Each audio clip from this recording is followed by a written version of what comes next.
Hello, everyone. Welcome back to another episode of the Unstoppable Dad Project. Appreciate you joining me again for another week of the podcast. Before I get into it, as always, I've got a few favors to ask. Number one, make sure you're subscribed on whatever podcast platform you are listening to this on. Those of you that have been listening for a while know that Saturday mornings we drop a new episode every week, or Saturday morning Australian time.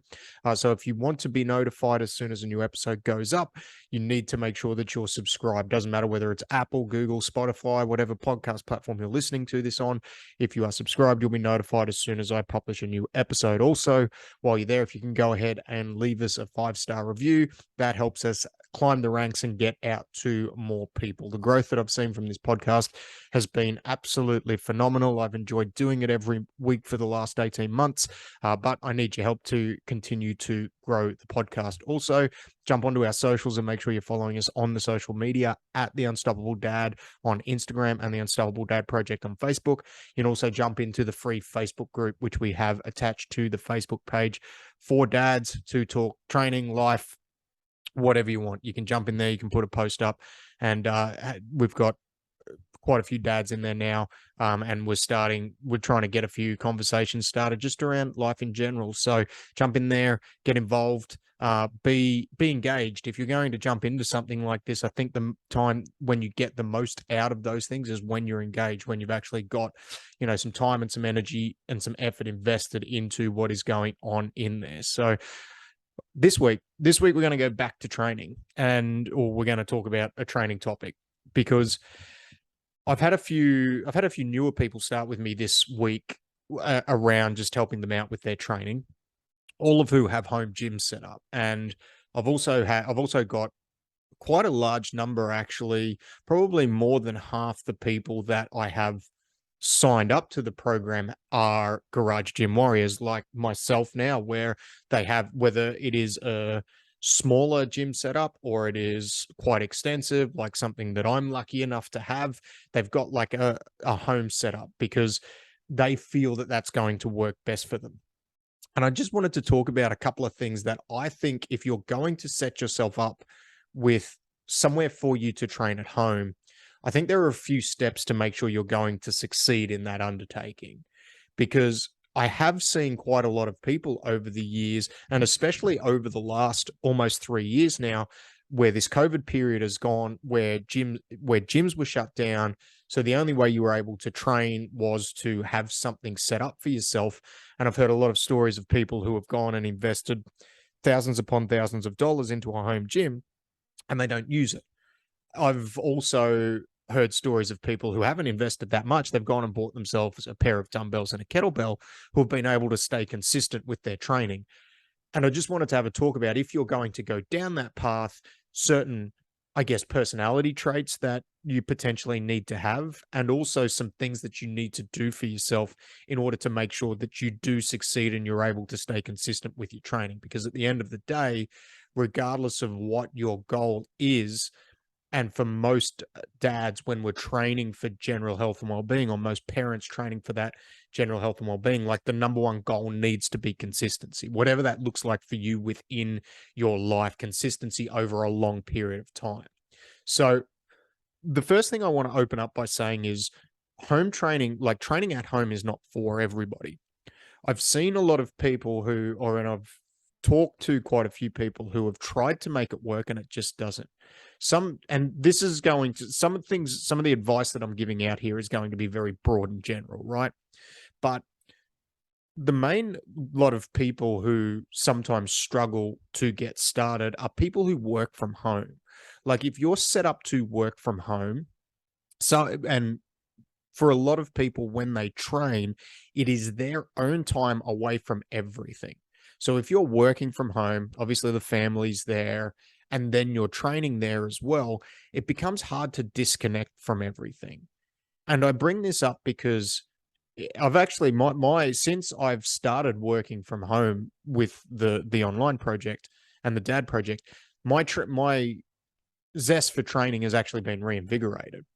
And when I had the gym, I actually had a slightly different perspective on this particular topic, where I would have to force myself to train, and training was unenjoyable for me because I worked at the gym. There would be some days where I would spend 12, 14 hours at this place. So to go and train, I felt it was very hard for me to disconnect from work and the stress that was involved in that, and then find some enjoyment in my training. And that was actually one of the main reasons I ended up starting jujitsu almost 7 years ago now, where because that was, I needed to go somewhere to do it. So it's the same thing with setting a gym at home. And that's why I say, like, it's not necessarily for everybody. Some people need to go somewhere to do it. I've had people that have started with me that have had a gym set up at home that have ended up just going and joining a commercial gym to do their program because they need to have that time away from everything, and they need to be disconnected from the things that go along with being at home, and they find it very hard to do that when they are just going out to the garage, or they're going to where they have everything set up, and they still continue, and they actually find that they're able to get better consistency by going somewhere, because for them, around the mindset that they have around trying to get back into training or stay consistent with their training when life changes, it is an easier step for them, even though there is actually more work involved to do it. It's an easier step for them to go and prioritize the time when they go somewhere to do it. So it's not necessarily for everybody. The other thing that I've found when people are trying to train at home is a bodyweight program, when you're doing it at home, will only work for so long. It is not a long-term solution. Now, within some of our programs, I give people access to a bodyweight program that we offer.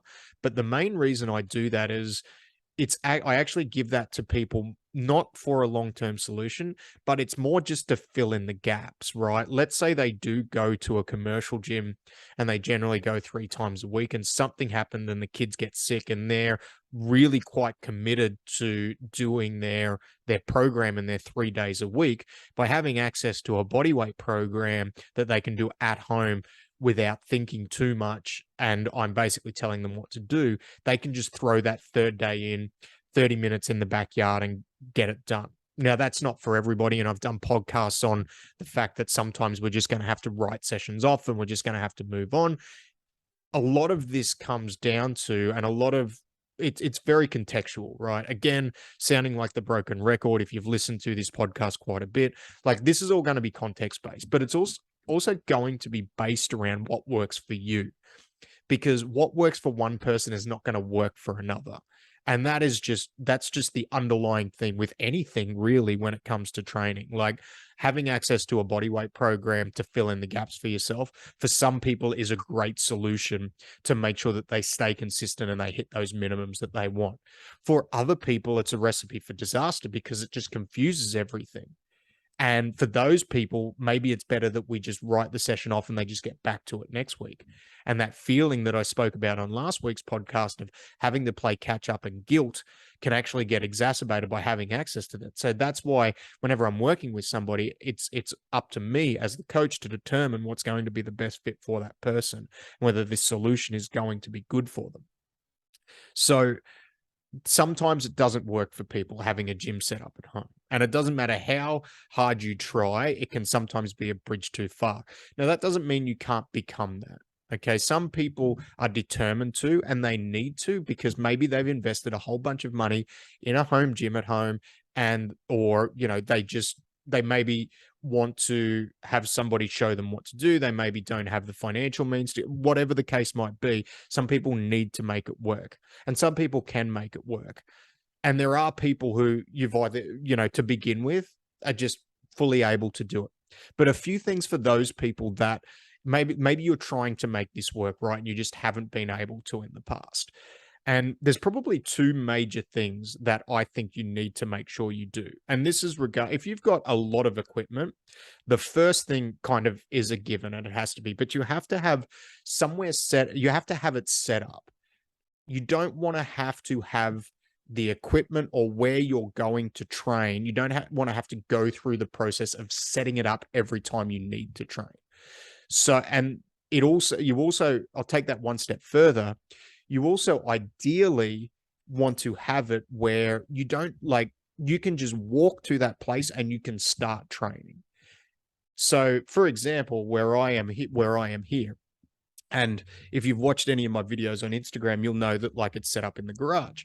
And you may have also seen at different times, like I'm recording this podcast with my desk in the home gym in the garage, and my car is right next to me.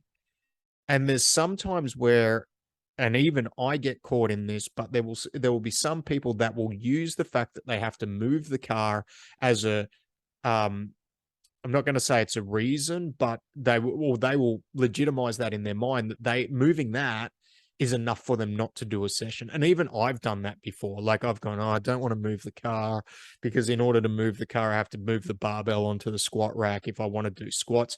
So what I've done is I have some sessions that I do where if I'm feeling like that, like I don't have to move the car. I've got enough space here, if you're watching the video, where I can just, and enough equipment where I don't have to move it and I can just start doing it. So if you're going to train from home, I think the biggest thing is making sure you have the place set up and you have it set up so that there is no barrier for you to just walk in there. I've had clients who have succeeded with a pair of dumbbells and a kettlebell set up on their balcony in an apartment with a couple of rubber mats there, and they just live on the balcony. But the big thing is, back to what I'm saying, they can just walk to that place and they can just start moving and start doing their movement, right? I think that is probably the most important thing, because I think when a lot of people try and set themselves up with a gym from home, especially if it's a smaller thing with a couple of pieces of equipment, they put the equipment away in a place where in order to do a session or in order to do the workout, they have to bring the stuff out and then set it up. And for a lot of people, especially if you are in this mode where maybe you're struggling to be consistent with the training at home, if you have to go through that step, it's going to become almost too much of a mental barrier for you to do it. There'll be days where you're super motivated and it doesn't matter. You'll be able to bring it out and you'll be able to go, and that's great.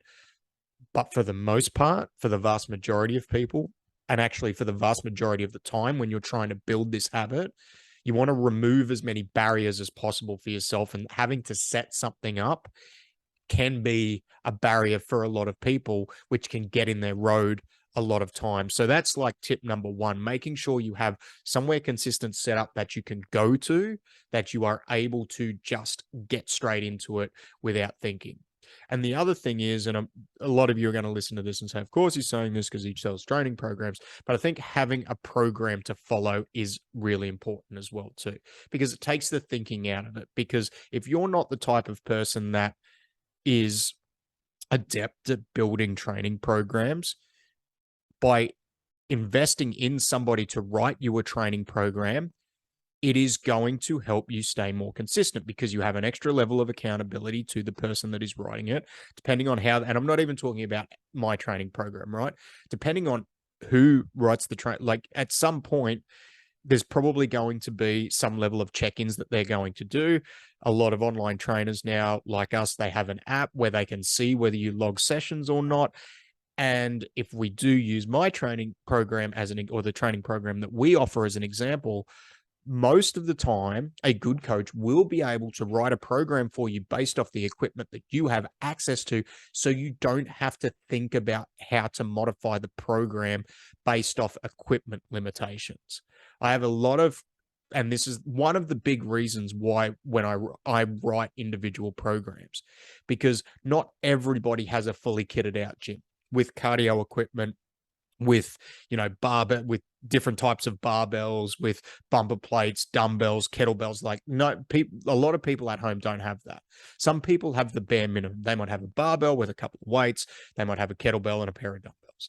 They might have stuff set up like me. So so when I'm writing a program for someone that has a home gym, that is one of the first questions I ask them, like, what equipment do you have access to?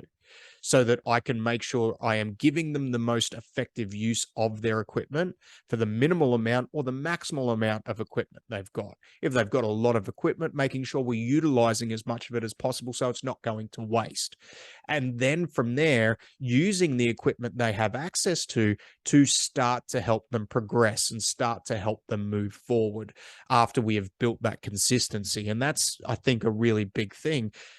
because then there's a whole bunch of levels of accountability that go into that. But also, too, it takes another barrier out. That thinking about, even if you are paying a program for a program and it's a generic program, you then have to think about how you're going to modify that particular program in order for you to complete that session.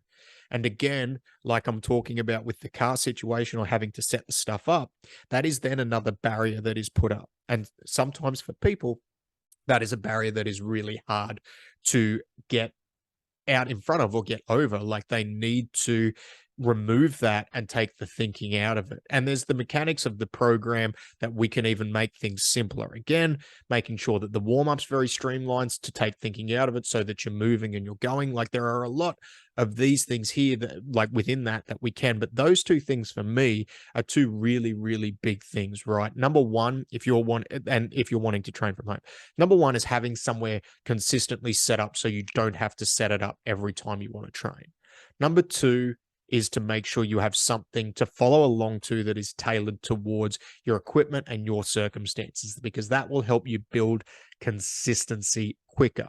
And probably number 2B, or let's say it's number 3, is you still need, like for a lot of people, you still need to schedule the time in to do it. Even though you might be going to the backyard or going to the garage to train, you still need to schedule that time in as if you are going somewhere to do it. Now, there are people that may not need to schedule it in, but I can tell you, even from the point of view of myself, I need to schedule in at least that I'm training in the morning on this day or in the afternoon, because if I don't schedule it in, I won't do it and something else will get in the road. And it is actually easier for it to get in the road when you are training at home, because we can legitimize that by telling ourselves that it's actually easier to get there. If we miss out on doing it, I'll do it this afternoon if you had it scheduled in the morning. And you may, and there's some people who can do that. Again, this advice is not meant for everybody. This is very broad. This is just observations that I've noticed over now 6 years of doing online programs for people and 15 years of coaching people.